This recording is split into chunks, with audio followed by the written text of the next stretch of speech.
What's going on, everyone? Welcome to our second portion of BYP on this Tuesday evening. Again, Rich Quinones here at Rich Q on Q. Check out the YouTube channel, like, comment, subscribe at Rich Q on IG, Facebook as well. Our NFL Insider, our buddy, our pal, our compadre, Lyold Vance, kind enough to join us as he does in his weekly spot. And my friend, I don't even know where we begin, right? Santa Claus is around the corner. Some teams have been naughty. Some teams have been nice. Some teams have just been giving away stuff. Some teams are taking stuff.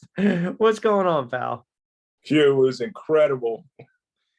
Just a loony weekend. I mean, we even got a name for NFL Films thing now, the loony lateral, that I'm sure that we'll talk about. It's just the games were very close, and you had 3 nights of exciting contests and 3 overtime games and everything coming down the wire. So now we're really starting to get a little of that separation. We were talking about teams clinching divisions, playoff spots, but it was just a good watch overall.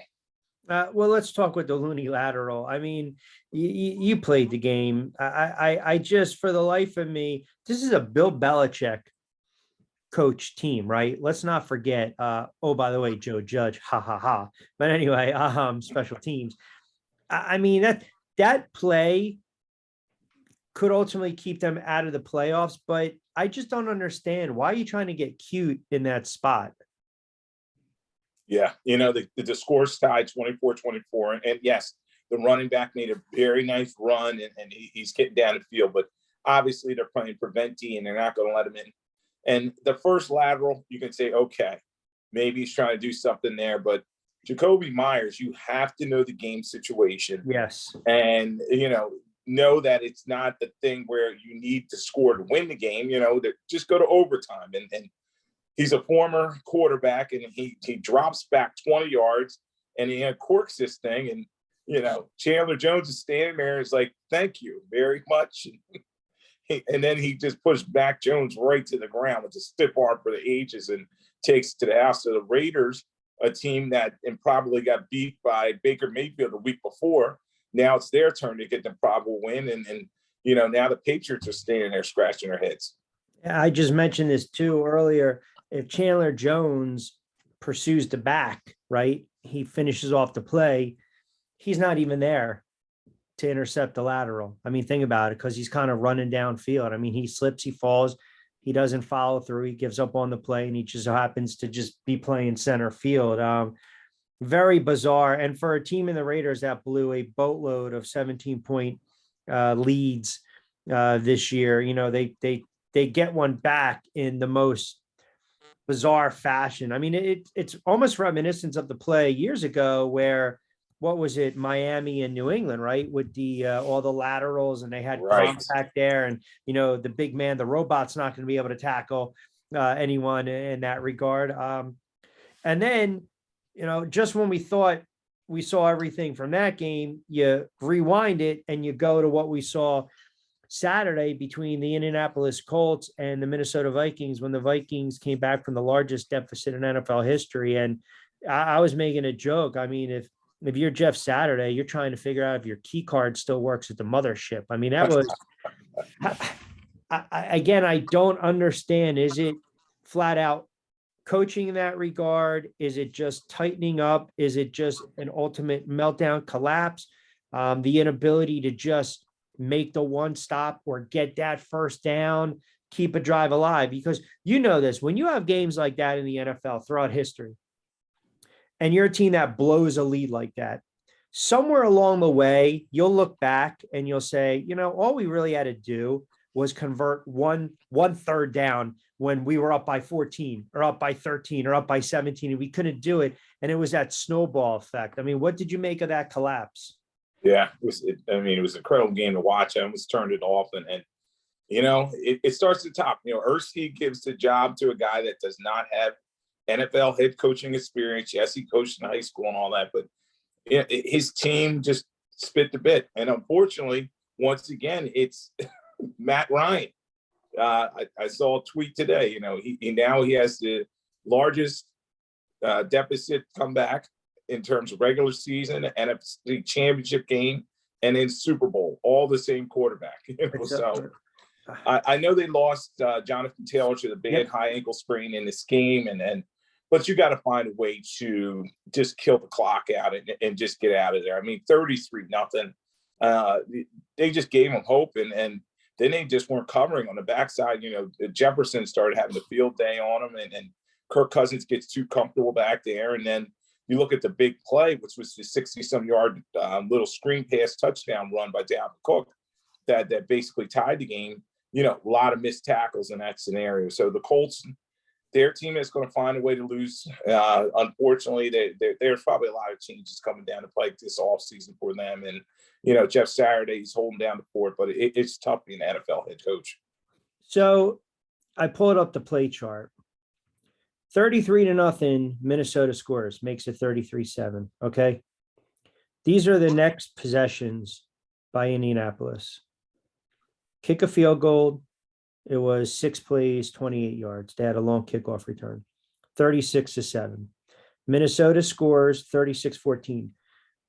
Now, the Colts go 3 plays, 3 yards, punt, 4 plays, 15 yards, punt, 3 plays, 2 yards, punt, 4 plays, fumble, 5 plays, 20. I mean, this game could have technically, when you had it at 36-21, just get a drive going.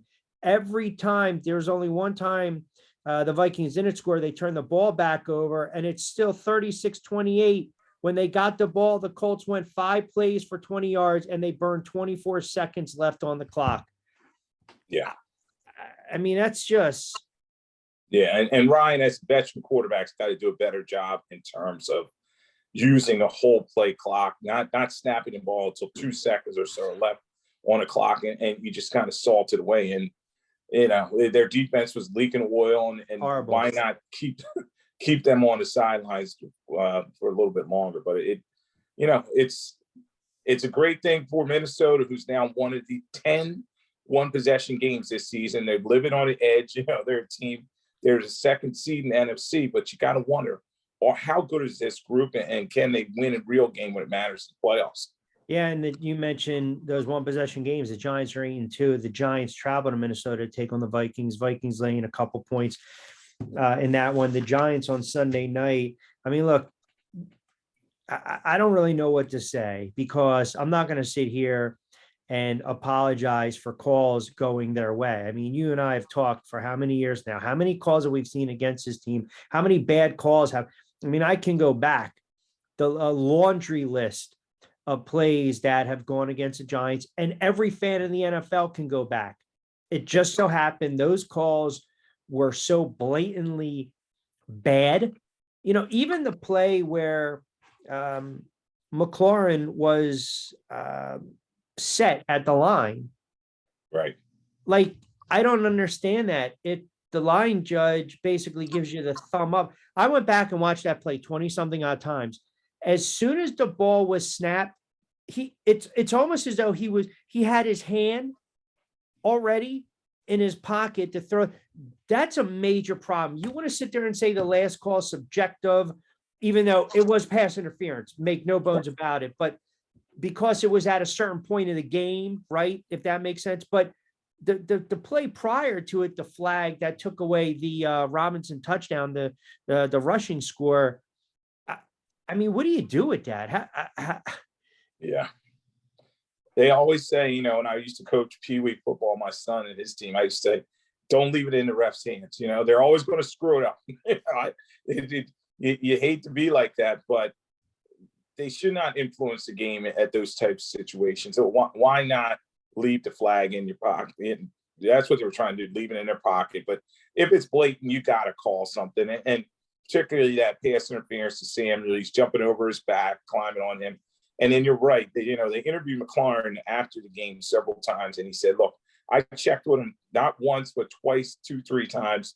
And he said I was on. And then next thing the flag's coming out. So, sometimes these refs, they get caught up in the moment. And I think they really like closer games. And it's crazy. I used to watch every game with my grandpa back in the day. He would say to me every week, this is all fixed. And when you see stuff like that, you kind of shake your head. And you're like, maybe he had something there. Okay. It's funny you bring that up. Because I believe the NFL, like in the NBA, especially back in the day, we would always say it's a makeup call, right? Yeah. You know, the great line was, I think Bob Ryan said something back in the 80s when it was Celtics and the Lakers, or it was the Lakers and the Detroit series. And I believe it was 88, and Lambeer fouled Kareem Abdul-Jabbar, stuck the old man on the line, knocks him down. The Lakers win the championship in 7. It wasn't a foul, but the reason that it was called at the time, the old heads will tell you, it's not because you fouled him then, it's what you did 5, 6, 7 plays prior to, right? Right. My point is, I understand that. And then in the NFL, we do have the ticky tack or the makeup call. You miss it there, you throw. But you brought up really something interesting. If we're going to speculate, or we're going to say that the NFL is fixed, is rigged to some point, and then you watch a game like that, someone who would argue that you there's no merit, you can't really dispute that when you watch a game like that, right? If you know what I'm saying. Now it opens up this Pandora's box, because it affects the betting public, it affects the bettors, it affects livelihoods, it affects careers, standings, wins, losses, coaches coming and going. It affects the whole spectrum, right? So I'll ask you this objectively: when you watch these games, can you honestly say, do you honestly believe that there's an aspect of the NFL when it comes to the officiating that is rigged? Or are they just so blatantly bad and not held accountable that it's just inconsistent? Yeah, I gotta have to. My grandpapa, I gotta go against him in this one. I think they're bad, Q. I just think these refs are so bad, and they get caught up in the moment, and they, sometimes they just can't get it right. Look at the play that they talk about, the eye in the sky. Look at the touchdown, the Raiders touchdown. The bomb, I was just talking about it. I mean, Clearly out of bounds. Like, he stepped out of bounds. Okay, everybody could see it, and then they're like, all right, they're going to correct this. They go to the the phone call, and it's like, nope, not undisputable, still a touchdown. So, I've always said they need to get these guys to be full-time employees. This is all they should do, but it's just all subjective. You can call holding on every play. So, they need to clean it up. And obviously, there's a lot of people talking about this, and you don't want to have people questioning, as I just said, is this fixed, or is somebody have an agenda here, Donaghy situation like in the NBA. But I just think they're just bad, and they need to do a better job. And unfortunately, teams get jobbed, and then they get that letter later on in the week saying, oh, we made a mistake. But what's the letter going to do? It's not going to fix anything. No. And if they say anything, they're going to get fined. It's not going to do. I mean, I'm trying to think.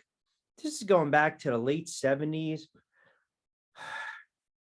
I don't know if it was the Oilers versus the Steelers. Mike Renfro. It was an AFC championship game. By definition, is that a catch, right? When he dragged his foot? One back in the day, it's like they only called 1 foot down, right? I mean, if they had replay, that would have been a catch. All the Oilers fans always talk about that. Yeah, that was their chance. But I almost feel like a lot of times it's the Jordan rules. So like the Steelers were the it team back then, and the refs always seem to help out the it team. Whether it was the Steelers or the Miami Dolphins and the Dallas Cowboys in the 90s, they always seem to get the call. It's sour grapes from a lot of people that are rivals, but it's just unfortunate when it's just blatantly bad and they miss a call. I still remember that it was in Seattle on a Monday night. Now they're going to say it's replacement refs, but it was a Hail Mary that wasn't even called. Failed Mary, the Green Bay game. Yep. Called a touchdown. Yeah. Yeah. Okay. So then how do you remedy this? Like, what do you honestly do? Are you going to sit there and literally review every single solitary play where there's a flag? Yeah, you just can't. And unfortunately, they have to get that public scrutiny, and then they have to clean up their act and do better in terms of training. Maybe, as I was saying, full-time job, make them full-time employees of the league.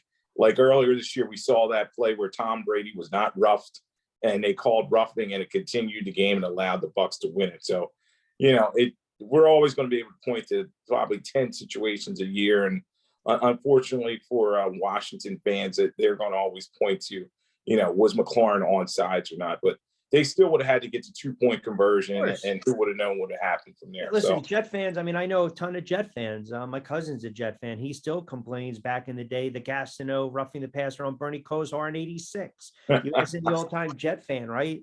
And extends but I'm sure conversely, he doesn't complain about Vinny Testaverde scoring a touchdown with his helmet. The ball never crossed the line, but they won that game, Exactly, right? So it goes both ways. Nonetheless, the Giants did what they had to do. And then you have Dallas spitting a bit against Jacksonville. They're starting to leak some oil. And if I'm a Dallas fan, I'm getting a little concerned with the quarterback play here of Dak Prescott. Yeah, that ugly interceptions in that game for him. And this is a game, another big league game, and Dallas should have won this game, but they didn't. And you're starting to see the ascension of the Jacksonville Jaguars, particularly Trevor Lawrence, doing a great job in terms of moving his team down the field and looking very efficient in terms of his effort. And then defensively, you get the pick six that wins the game. So Dak had those big interceptions in the game. He had 2 interceptions, and he did have 3 touchdowns, but Dallas, that was a game they needed. And, with the Eagles situation, I'm sure we'll talk about that in a second. They're going to play the Eagles this week, and maybe they could have stolen this game and then got ready to possibly close some ground on the Eagles.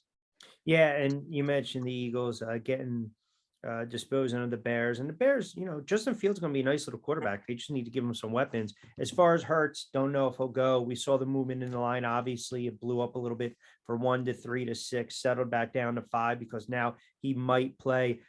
I first of all, I'm okay with throwing Minshew out there for a game or two. And also from an MVP voting standpoint, if he misses 2 games, this is just me. I do not think it should affect how people view him when it comes to the MVP voting. I don't. It's unfortunate, but I know that's not the way. I understand that's not how it works. They want to say you have to be accessible and out there 16, 17 weeks. But we've seen quarterbacks miss a game here or there and win the MVP. Yeah, and we saw Rodgers do that the last couple of years. But, Q, just much like we talked about preconceived things, I think this year the MVP award was going to go to, either Josh Allen or Patrick Mahomes. And I still feel that way. Now you got Joe Burrow jumping in there as well. But, I think it's Mahomes' award to lose. And it was an ugly win against Houston, but, Hurts has had a very good season. He had that ascension. And I know a lot of people here in Philadelphia are saying to me, why couldn't he be an MVP? I just think a lot of guys that are writers, they already have their mind made up, and we'll just see from there. Now, in terms of the situation, I do agree with you. They should probably sit him down, whether it's Dallas, they're going to play New Orleans, and then they have the last game against the Giants. I think they can steal one of those games and still be the number 1 seed. So do you think it's Mahomes purely based on the numbers? I mean, Mahomes is throwing for almost 4,500 yards. He's probably going to throw for over 5,000. He's probably going to finish with 40 something odd touchdowns, 11 picks. And what's the argument for Mahomes? Are we going to sit there and say, well, they don't have the best rushing game? Pacheco's a nice player, violent kid, Rutgers, averaging about 4.9, almost 700 yards. They don't have as many weapons as they have in years past. But then I can sit there and say, well, wait a second, Scantling, Schuster, and Travis Kelce, you arguably have the best tight end we've seen over the last 15, 20 years, no disrespect to these other guys. So what is the argument for Patrick Mahomes? Yeah, I think a lot of times this is preconceived. I'm going to stick to my guns. This is the guy. And when you talk about Mahomes, he loses Tyreek Hill. Everybody's talking about that. He loses Tyreek Hill, but he's still getting it done. And he's threatening Peyton Manning's record from 2013. He could get 54-77. That is the number in terms of yardage. He's right there. at 4,496 right at this point. So he's got 3 games to kind of chase that record. And, I think they also like teams that are winning. So obviously Hurts would have been in that mix.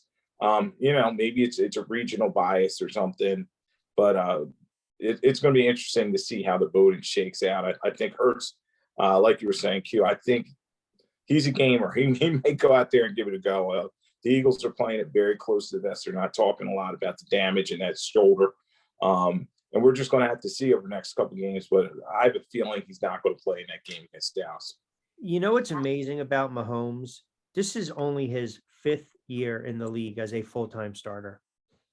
Yeah, and he has to. And the thing is, when you talk about the MVP, he has total command out there in terms of, whether they're leading, whether they're behind. He's just making a big play. He's finding a way to win games. And I think there is that bias where writers and people voting for Wars do like a pocket passer. They like a guy that's going to swing the ball down the field. Not to cut you off, he does scramble. He does improvise. Like, right. Here's the thing that annoys me. When you look at a player like a Justin Fields or Lamar Jackson or a Jalen Hurts, a quarterback that wants to run, I get annoyed when I hear that, he's a great athlete. Well, what does that mean? He can't be a pocket passer. It's almost like you're doing a disservice. You're taking away, and I don't think people mean, it's just the vernacular. It's just, NFL speak, right? But when I watch Jalen Hurts, I believe Jalen Hurts has a command out there. I believe defenses have the game plan, because when you watch them, as soon as they get to 2nd or long or 3rd and long and the pocket collapses, if you don't have a spy on him, he's taken off. Those are the intangibles. You can't teach that. I think he's worked on his pocket passing. Look, he, the decision-making, forced the issue once in a while, but Mahomes will do that. I guess my point is, when Mahomes runs to his right and throws across his body, that's a great play. But when other quarterbacks do it, it's a stupid play. Right. And it's all who they like. You remember Brett Favre used to do that stuff all the time. He won like 3 MVPs, and I still remember a lot of those bonehead throws that he had. I remember particularly against the Eagles, he threw that pop fly up in overtime. Horrible. Brian Dawkins basically fair caught it, and the Eagles go down and kick the field goal and go to the Super Bowl. So, yeah, it's a situation where Mahomes is their guy. They just think he has that cannon, and if you run too much, they say, oh, he can't get done for the pocket. But I think these guys are getting done. And these are the new quarterbacks that come along from high school to college and to the NFL. They can move. They're not going to be back there just a sitting duck when you got a guy like Nick Bosa coming after you around that corner. You have to be able to move and not stand in the pocket. You look at Tom Brady now. He's looking like an old man when he does not have that protection.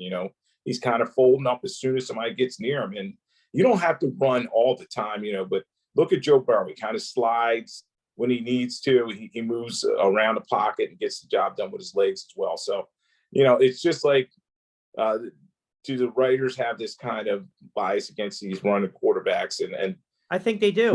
We've seen Lamar. We saw Lamar win an MVP, but that was kind of a situation where, like, okay, you had Cam Newton, you had Lamar Jackson, but you really haven't seen that many other guys that got it done with their legs that much get that MVP award. And plus, their numbers were really off the chart too, right? Even from a rushing standpoint, being a quarterback. And it's funny you brought up Favre, because then people would sit there and say, well, that's true, but he can run to his left and throw across his body like he did against Detroit Thanksgiving, and he hit Sterling Sharp for like 60 yards, right? I mean, that's, the give and take. But I do think there's a bias with some of these quarterbacks. They're great. Burrow, Herbert, Allen, Mahomes. I think right now, Jalen Hurts is without question a top 10 quarterback. I mean, hell, I would say he's playing the position at a level of a Mahomes, 1-2, maybe a 1-2-3. But I also look at, maybe I'm too close to it, I do look at the progressions that he's made. That's another thing. You're talking about really just his second year as a full-time starter. Right. And that's what we want. What do we always say in the NFL? Let me see the quarterback take that second year leap, that jump. And he has done it. Yeah. He has taken that leap, and he did a great job in the offseason preparing himself. The only thing is you want him healthy and out there, and running him 17 times in a game, that's just too much, in my opinion. You don't want to expose him. I say the same thing about Josh Allen. I've been saying it over and over again. He's a big target out there, 6'5", taking on linebackers. And you look at what happened to Andrew Luck. After a while, those hits add up. So, you want to see these guys out there, and you don't want to see their backups like Cooper Rush playing in the game. You want to see, quality NFL guys going into playoffs.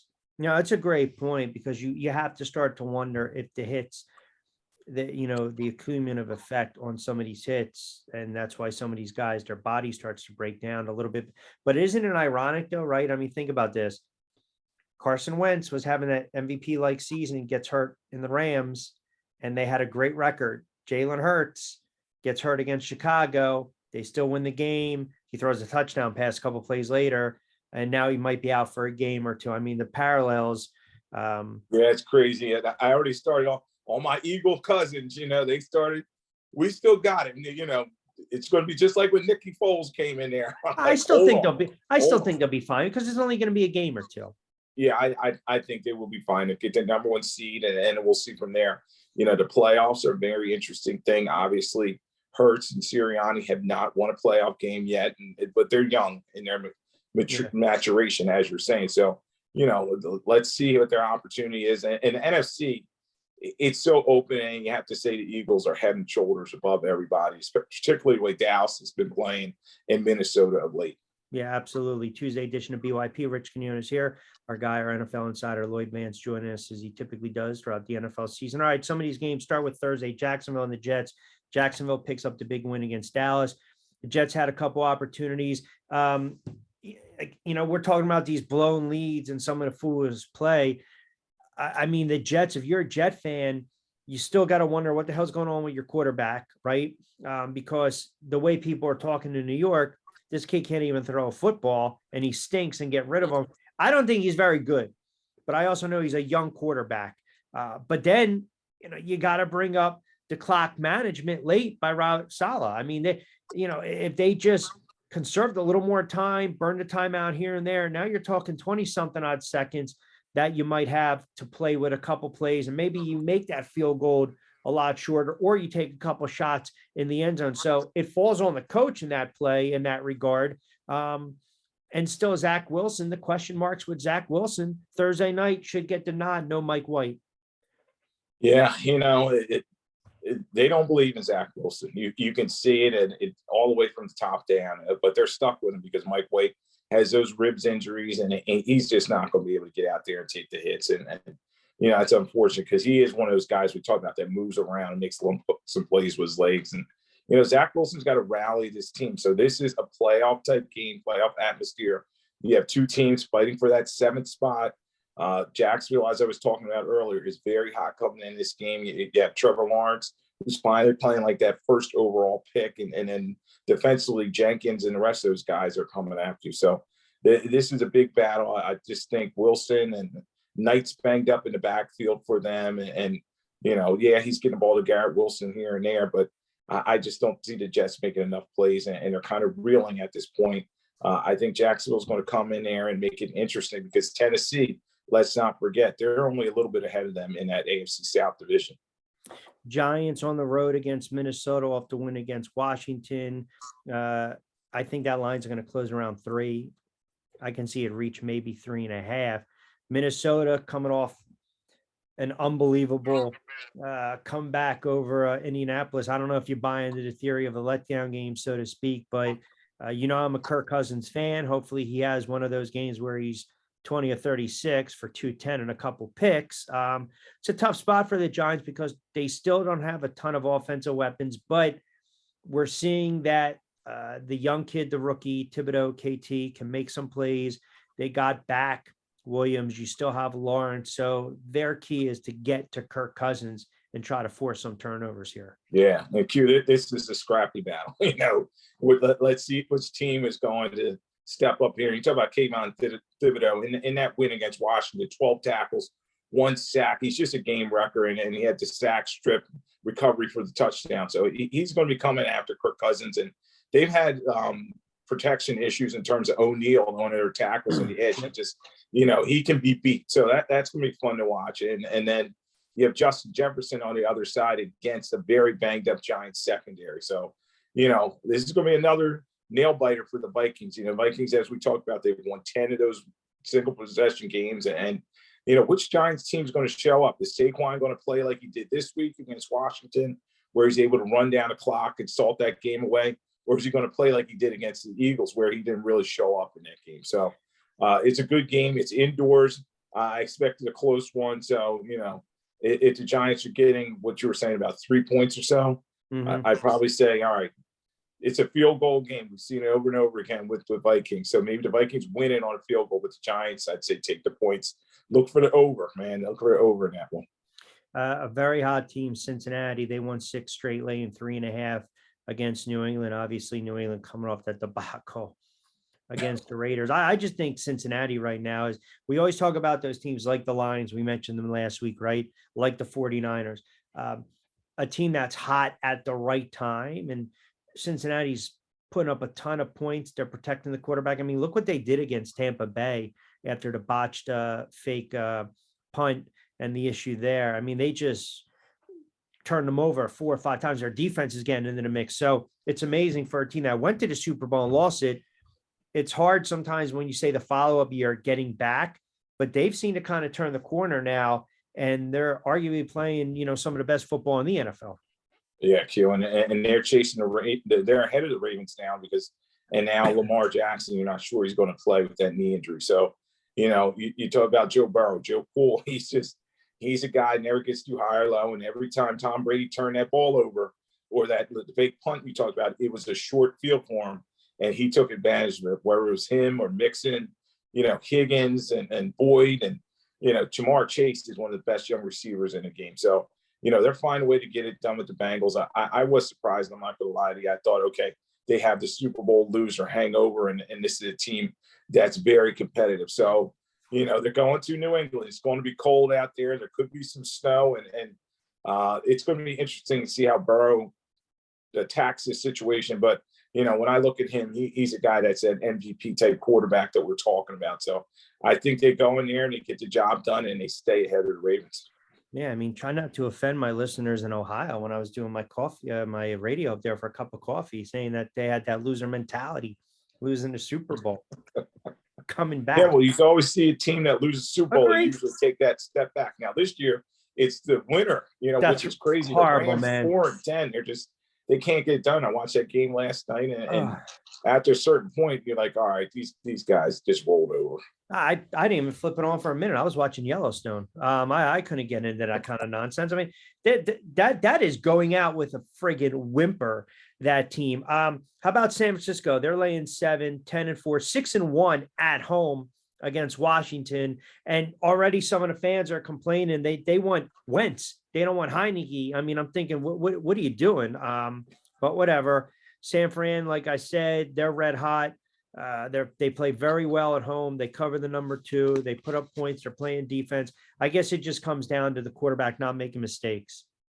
Purdy's doing a great job in terms of controlling the clock and handing the ball off when needed to, and hitting Ayuk. And he's got Kittle back in the game, catching the ball. He's getting about 5+ targets a game. And, Trent Williams doing a great job in terms of protection out there. So it's a revenge game for Trent Williams against his former team. And I think he'll be ready to roll in this one. And the key obviously is going to be Bosa and Warner and the rest of those guys on that defense. Washington has had some protection problems. I think they're going to get some heat on Heineke, and they'll shut down Robinson in that running game. So let's look for the Niners to win this one, and they'll be pretty efficient in it. All right, last one for you, Raiders and Steelers. So you got 2 battles of 2 6-8 squads. It looks like Pickett's going to go for the Steelers. The Raiders could have made life so much more easier for themselves if they didn't blow those games. I mean, they can easily be a 9-5. You can make the case maybe a 10-4 type of team, and right there in the thick of things. So they've got a hill to climb here. And I know for the Steelers, they're trying to finish up the season 500, not a losing record under Tomlin. Right. It's just shoulda, woulda, coulda bowl. And both teams, thought they would be a little better than they are now. Actually, the Steelers, I think they've done a nice job. Don't forget a rookie quarterback. They even had Trubisky play well enough last week to get the W. The Raiders, they're a team that's up and down, just like we were talking about the last team earlier, kind of topsy-turvy. Are the nice Raiders going to show up? Derek Carr can make some big plays out there. They have the leading rusher in the NFL with Jacobs. They should be able to make some plays. And in terms of Steelers, yes, Pickett's going to play in the game, but the Steelers just don't have much now. The weather may factor into this. You have a dome team coming outside, but I think the Raiders win this one and they stay in the playoff mix. All right, who got the game balls and who was a lackey for week 15? Week 15 already, unbelievable. I mean, you can go anywhere with lackey on this one. Did you cut the ball? Did you cut it in half and share it? It's funny because I had the lackey all ready to go to get to Tom Brady as bad as he was playing. He had all those interceptions. I didn't do it because Jacoby Myers, obviously, with the loony lateral, it was just unthinkable. He runs back 20 yards and then he throws it. Next thing you know, over the Colts. Jones, thank you. Over the Colts. Yeah, you can throw them in there too. So, like you said, Q, how about we give 1/3 of a lackey to all three of them? So to the Colts / Saturday, yeah, we give one to Tom Brady and the Bucks as well, and then Jacoby Myers, who I want to run a ride on that bus home with Belichick. Belichick, oh man, he was miserable. He hugged McDaniels because that was his guy, but you could tell he was not happy about losing that game. By the way, that's a West Coast. That's a West Coast trip, man. Who knows if that kid even caught the plane? And then the game ball, you got to go with Jacksonville Jaguars. DB Rashawn Jenkins, just incredible in that win over the Dallas Cowboys. Obviously, we talked about Trevor Lawrence earlier, but Rashawn Jenkins had 18 tackles, 9 of them solo. He had 2 interceptions, and he had a huge pick six for 50-some yards in the game winner. So. Jacksonville, as I said, coming along well, and Jenkins and that defense is a pretty scary group. How about Doug Peterson kind of helping the Eagles out there? Yes, absolutely. He is Lyold Vance, at Lyold Vance, NFL writer, researcher, historian, PFWA award winner, ESPN NFL Network contributor, and of course, BCF HOF selection committee. All right, my friend, playoffs is right around the corner. We got to get through another week or two, and hopefully you have a wonderful holiday. Enjoy it and stay safe. And then we'll do it again next week, brother. All right. Same to you and yours. Thanks for having me on. All right. You got it. So there he is, my guy, Lyold Vance, who always does a fantastic job. Appreciate him jumping on board. I'm a little surprised. You got to split the Duke in half. I mean, or as he mentioned, third, boom, and share the Duke, right? You have to share the Duke when it comes to the lackey. I mean, Tom Brady, come on, Lloyd, you're my guy. I got to give it to the Colts and Jeff Saturday. So good stuff from him. Check him out on Twitter. All right, as we wrap it up, just a reminder, subscribe to the YouTube channel, Rich Q on Q. We'll be back here on a Wednesday. We got some good interviews coming up. Also, 27 and Q with myself and 2-time Super Bowl champ, Brandon Jacobs. So as we always like to say, if you say it, you play it, you stack it, you're going to back it, and that's how you make a little coin in your pocket. Appreciate everyone keeping us locked in for a Tuesday edition of BYP. We will talk to you mañana.